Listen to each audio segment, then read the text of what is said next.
I guess we'll start with an inquiry about Nikolai. I know you had some optimism initially, but with Brad coming up, does that... Yeah, obviously we got home. He got to see our doctors, so a little bit lower body, a little bit worse than weren't at first, but we'll just see. We'll probably be out, week to 10 days, but hopefully less than that. We'll just kind of monitor him every day.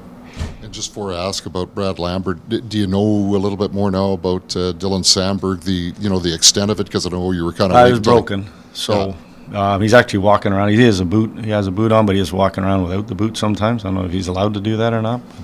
But actually, the swelling's gone down quite a bit, but it is a broken bone, so just no idea on, that just has to heal. Yeah, so there's been no timeline or anything like that given to you? Usually on a broken bone. Yeah, gotcha. We'll get the 4 weeks, and then we'll kind of take it from there. Right on, yeah. So Brad Lambert then, what are you looking for from him tonight? What kind of a message have you given him? Yeah, you know what, we saw him in training camp, had a, real good camp for us. One of the young guys in our organization that we have an opportunity here with Fly being out that, get him in and get him a chance to see what he can do. And, I think that, we have him on a line there that with Gabe, who's a big body guy that can get to the net. And then obviously with Fetz, they played a little bit together in training camp. Excuse me. Just really, it's him kind of come up and do what he needs to do best. He's a skater. He's got great offensive instincts. There's stuff that we will go over about how we play without the puck. But this is the opportunity. You got a sniff last year at the end of the year. This is an opportunity for him again to go out and show the organization and his teammates that he can help us. How big a benefit is it to have gotten that first game out of the way at the end of last year in terms of his growth as a game, but also not having maybe the same kind of first game jitters or nerves? Yeah, I think he'll still have them. I think that, there's a little bit of, that was a little time ago there. So, but it was great for him to experience, be around the guys and how we kind of go about our daily business. But I think any young player you get put into this situation, there's some jitters at first, but I think once he gets a couple of shifts under his belt, he'll be fine, and hopefully that line can gel right away. And in terms of the Blues, what have you noticed since the coaching change in terms of maybe style of play or what you're seeing from them? Well, I think you get that, anytime the coaching change happens. Obviously, I've mentioned before, Monty's a heck of a coach. There's a little lightning bolt that goes through that team. The players take a lot of responsibility for what happened, but there's always a jolt that happens, and they have that right now. And I think that not a whole lot different, but and when it comes to structure and kind of there's little details maybe, but they're just playing hard. They are playing real hard. They're getting really good goaltending. That one area that has been real strong for them. So they got some of their injured guys back. So it'll be again, this will be another tough Central Division matchup. And what are you hoping to see from Ville on the right side? I know he's played it a little bit in the past. Ville playing on the right side tonight? Yeah, he's been there. Like I said, the one thing about Stan and Ville, you got to get them. No good sitting in the press box. Like I said with Ville, there was fast-moving water on that road trip there, and he got a couple of games and then just kind of reset him again. And those two together, I just just Ville being on that side of the ice, he sees the ice really well. He actually does good things over there, especially especially offensively. So just need him to make that good first pass. Be responsible without the puck, and that's really most of our D. We talk about that all the time about just not chasing the game, try to stay within your limits, and we just want these two to especially to grow each and every game. Scott, is moving Mark to the wing designed to ease some of the physical responsibilities and demands of playing center off of whatever he's suffering from right now, in addition to him not taking draws? Yeah, it's sort of twofold. One, that there's some things he can't do, so he's limited in some areas. And then, just felt that this road trip we had Gabe and taking a lot of face-offs. Gabe ended up playing a lot of defense. He ended up being a lot of times, if we want to draw in the offensive zone, his responsibility is to stay center over center. Defensively, center over center. He ended up being the guy low a lot, doing a lot more work, and just found that his bread and butter is being around the net front, getting to the net, getting out on the breakouts, getting pucks on the wings. So a lot of those things weren't happening, and he spent a lot of energy just trying to make sure he did all the right things without the puck, and which he did. He did a great job, and he's great on faceoffs. And now did it in the third period there. Put Vladdy in between them, between Scheifele and KC. I liked what I saw. It's more Lambert coming in. Just this kind of gives me a big body to play with Lambert. Some for Gabe to get to the net and do what he does well. So a little bit of everything kind of playing into with our top six, kind of how we kind of worked it around. How much of a fine line are you having to sort of tread with managing whatever it is that Mark's suffering from, but with a busy schedule too, and you need a guy like that as your 1C? You know what? The players, I'm never going to tell a player you can't play, and these guys want to play. They may be banged up. We have a whole bunch of guys. Our list is as big as every team is right now. Bumps and bruises, and some of them, we just feel the guys want to play through them, and so that's hoping that this helps a little bit with Vladdy being in the middle. Vladdy's, how he plays in the middle of the ice has been real good this year as well. So with Fly being out, just gives us a chance to take a different look here. So why Brad as opposed to maybe someone you had here? You're looking for that offense spark, I guess? Well, no, I needed a centerman.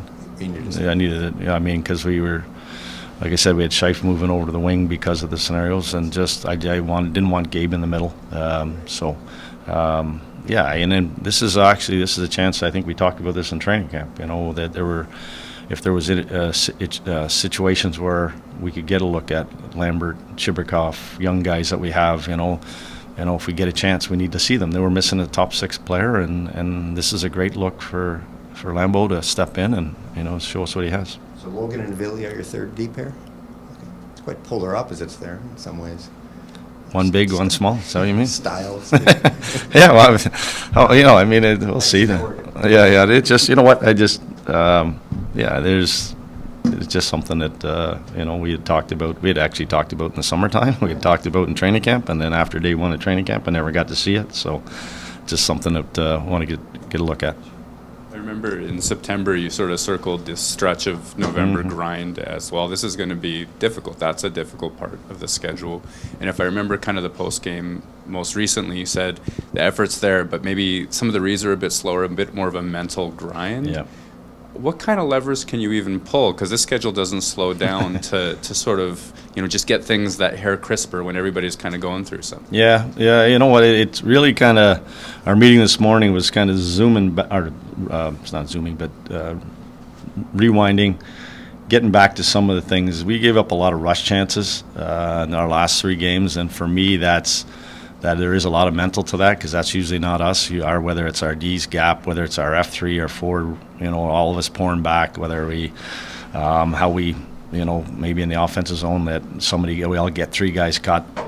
It was kind of, some of those areas are sort of the mental side. You get tired and you forget, oh man, I'm supposed to be here when this guy's here. It's just some of those mental things that started to happen because of that. But the biggest thing I keep telling everybody is that we can't use that as an excuse, because everybody's going through it. Everybody has this schedule, and it is what it is. But I just want us to reset on, be good at the things that we're strong at, and just be consistent with the things that we usually do well. And some of those things we're slipping, and one of them might have been rush coverage, and hopefully tonight that it's a lot better.